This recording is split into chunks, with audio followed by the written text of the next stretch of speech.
संजय काका पाटील इथं तासगावमध्ये मोठ्या ताकदीने निवडणूक लढवत आहेत. संजय काका पाटलांचा प्रश्न असा आहे की संजय काका पाटलांना लोकसभा निवडणुकीमध्ये विशाल पाटलांच्या सारख्या अपक्ष उमेदवाराकडून 1,00,000 मतांनी दारुण पराभव पत्करावा लागला. त्यानंतर संजय काका पाटील हे तासगाव कोटेमहांकाळ विधानसभा निवडणूक त्यांनी लढवली. ती पण म्हणजे लोकसभा निवडणूक त्यांनी भाजपकडे लढवली आणि विधानसभा निवडणूक त्यांनी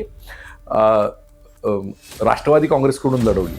त्यानंतर अजित पवारांच्या गटातून, पण नंतर मात्र ते राष्ट्रवादीमध्ये फारसे रममाण झाले नाहीत. त्यांनी स्वतंत्र स्वाभिमानी आघाडी काढली. म्हणजे खासदारकीला त्यांचा पराभव झाला, आमदारकीला जवळजवळ 30-35 हजार मतांना त्यांचा पराभव झाला.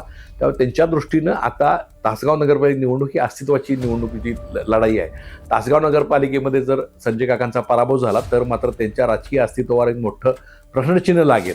जिल्हा बँकेचे अध्यक्ष असताना सुद्धा मानसिंगराव नाईक पराभूत झाले, याच्याबद्दल खूप चर्चा झाली आणि मानसिंगराव नाईक यांना खूप कॉन्फिडन्स होता त्या ठिकाणी निवडून येण्याचा, पण तिथं त्यांचा पराभव झाला. वैभव पाटील यांनी मागची विधानसभेची निवडणूक ही घड्याळ चिन्हावर तुतारी चिन्हावर शरद पवारांच्या लढवलेली होती. त्यानंतर मात्र आमदारकीला पराभव झाल्यानंतर मात्र त्यांनी भाजपमध्ये प्रवेश केला आणि भाजपच्या चिन्हावर आता ही विट्याची नगरपालिका निवडणूक लढवलेली आहे. आता त्यांचं खानापूर आठपाड्यामध्ये जास्तीत होतं, ते आठपाडीमध्ये सुद्धा आता गोपीचंद पडळकर, ब्रह्मानंद पडळकर, अमरसिंग देशमुख यांच्यामुळं त्यांचा गट तिथं फारसा नाही आहे. त्यामुळे विटापुरतं अस्तित्व हे वैभव पाटलांचं मर्यादित राहिलेलं आहे. अशा परिस्थितीमध्ये विटा नगरपालिकेची सत्ता जर वैभव पाटलांच्या हातातून गेली तर त्यांच्या राजकीय अस्तित्वावर एक फार मोठं प्रश्नचिन्ह उभा राहणार आहे.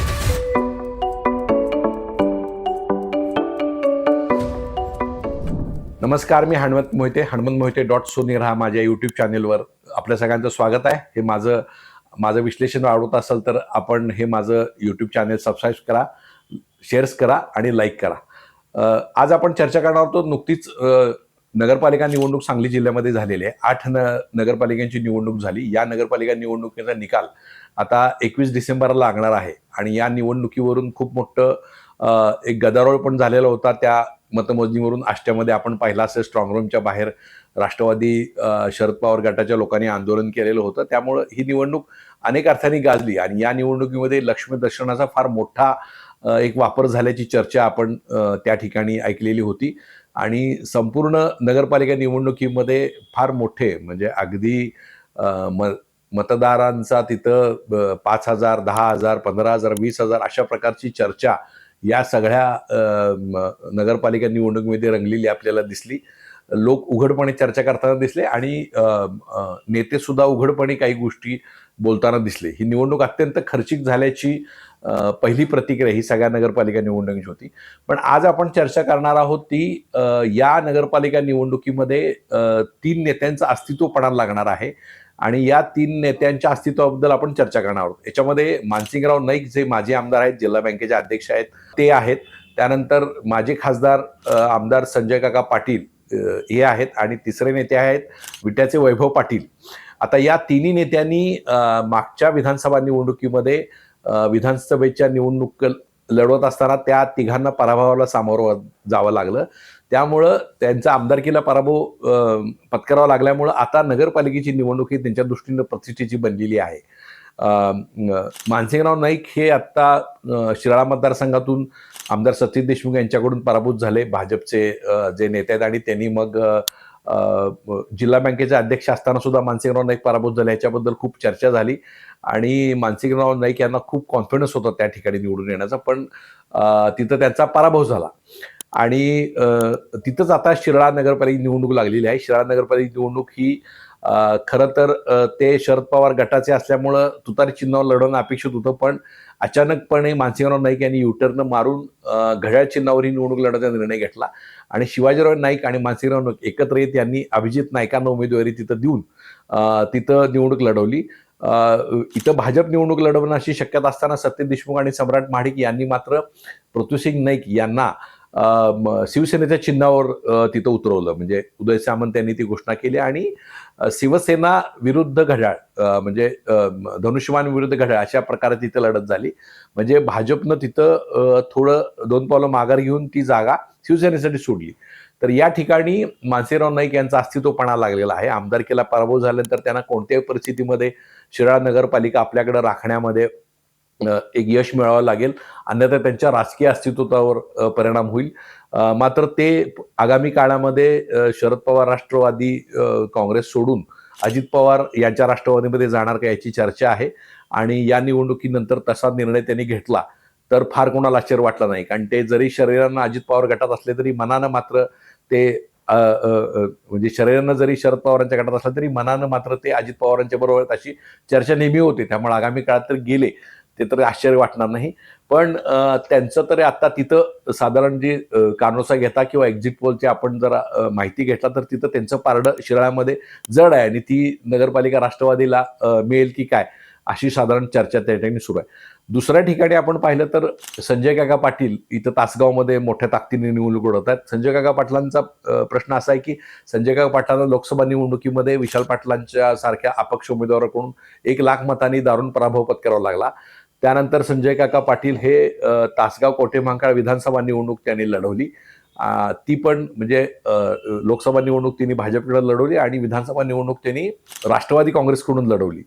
त्यानंतर अजित पवारांच्या गटातून, पण नंतर मात्र ते राष्ट्रवादीमध्ये फारसे रममाण झाले नाही. त्यांनी स्वतंत्र स्वाभिमानी आघाडी काढली. म्हणजे खासदारकीला त्यांचा पराभव झाला, आमदारकीला जवळजवळ 30-35 हजार मतांना त्यांचा पराभव झाला. त्यामुळे त्यांच्या दृष्टीनं आता तासगाव नगरपालिका निवडणूक ही अस्तित्वाची निवडणुकीची लढाई आहे. तासगाव नगरपालिकेमध्ये जर संजय काकांचा पराभव झाला तर मात्र त्यांच्या राजकीय अस्तित्वावर एक मोठं प्रश्नचिन्ह लागेल. पण ती जर निवडणूक त्यांनी जर जिंकली तर मात्र त्यांचं राजकीय अस्तित्व पुन्हा एकदा तयार होईल आणि कवठेमहांकाळ नगरपालिका ही ऑलरेडी संजय काका पाटील यांच्याकडे आहे. त्यामुळे तासगाव नगरपालिका त्यांनी जर जिंकली तर तासगाव आणि कवठेमहांकाळ नगरपालिकेवर आपला स्वतःचा झेंडा फडकवण्याचं त्यांना श्रेय मिळेल आणि त्या निमित्तानं त्यांचं राजकीय एक पुनर्जीवन एक होईल अशी शक्यता आहे. त्यामुळं तिथला जर मतांचा कानोसा घेतला तर जी मतविभागणी होते तिथं भाजपचं पॅनेल आहे, तिथं राष्ट्रवादी शरद पवार गटाचं पॅनेल आहे, राष्ट्रवादी अजित पवार गटाचं पॅनेल आहे, शिवसेनेचं पॅनेल आहे आणि अशा परिस्थितीमध्ये संजय काका पाटील यांनी स्वाभिमानी आघाडीमार्फत निवडणूक लढवली. तिथं संजय काकांचं पारडं प्रथम दर्शनात तरी जड दिसते. त्यामुळे ती इलेक्शन जर जिंकली तर त्यांचं अस्तित्व पुन्हा रिवाईव्ह होईल आणि राजकीय पटलावर संजय काकांचं पुन्हा नव्यानं उदय होईल. पण मात्र जर त्यांना पराभूत करायला लागला तर तिथं फार मोठी अडचण आहे. तिसरे नेते आहेत की विटा नगरपालिकेचे जे वैभव पाटील आहेत, तर ते मागच्या वेळेला त्यांनी काँग्रेसकडून ही निवडणूक विटा नगरपालिका जिंकली. जवळजवळ 50 वर्ष ही हनुमंतराव पाटील, सदाशिव पाटील आणि आता वैभव पाटील यांच्याकडे विटा नगरपालिका आहे आणि यावेळी मात्र सुहास बाबर त्यांच्याकडून ही नगरपालिका हिसकावून घेण्याच्या दृष्टीनं आमदार सुहास बाबर फार मोठ्या प्रमाणात ताकदीने उतरलेले. सुहास बाबर आणि अमोल बाबरांनी फार मोठी ताकद इथं लावली. एकनाथ शिंदे यांनी पण सभा घेतली होती. वैभव पाटील यांनी मागची विधानसभेची निवडणूक ही घड्याळ चिन्हावर तुतारी चिन्हावर शरद पवारांच्या लढवलेली होती. त्यानंतर मात्र आमदारकीला पराभव झाल्यानंतर मात्र त्यांनी भाजपमध्ये प्रवेश केला आणि भाजपच्या चिन्हावर आता ही विट्याची नगरपालिका निवडणूक लढवलेली आहे. आता त्यांचं खानापूर आटपाडीमध्ये जास्तीत होतं, ते आटपाडीमध्ये सुद्धा आता गोपीचंद पडळकर, ब्रह्मानंद पडळकर, अमरसिंग देशमुख यांच्यामुळं त्यांचा गट तिथं फारसा नाही आहे. त्यामुळे विटापुरतं अस्तित्व हे वैभव पाटलांचं मर्यादित राहिलेलं आहे. अशा परिस्थितीमध्ये विटा नगरपालिकेची सत्ता जर वैभव पाटलांच्या हातातून गेली तर त्यांच्या राजकीय अस्तित्वावर एक फार मोठं प्रश्नचिन्ह उभा राहणार आहे आणि मग त्यांच्या राजकीय भवितव्याचा प्रश्न पुन्हा भाजपला वेगळ्या पद्धतीने सोडवावा लागेल. ही नगरपालिका मात्र जर त्यांनी कायम राखली तर मात्र त्यांना थोडी राजकीय अस्तित्वाची दुगदुगी कायम राहील. जरी आमदार सुहास बाबर असले तरी नगरपालिका आपल्या ताब्यात आहे याचं समाधान त्यांना मिळेल आणि मग त्यांचं जे आत्ता सध्या राजकीय त्यांची जी पद प्रतिष्ठा कमी झाली त्याला थोडीफार दुगदुगी मिळेल. पण जर पराभव झाला तर मात्र वैभव पाटील यांच्या सगळ्याच राजकीय अस्तित्वावर एक मोठं गदा येणार आहे. त्यामुळं तो प्रश्न महत्त्वाचा आहे. त्यामुळे या 3 नेत्यांच्याकडे आपण लक्ष ठेवून राहू. 21 तारखेला नेमका निकाल काय लागतोय त्याच्यावर या 3 नेत्यांचं अस्तित्व राहणार की मोठं होणार किंवा संपणार हे आपल्याला पाहावं लागेल.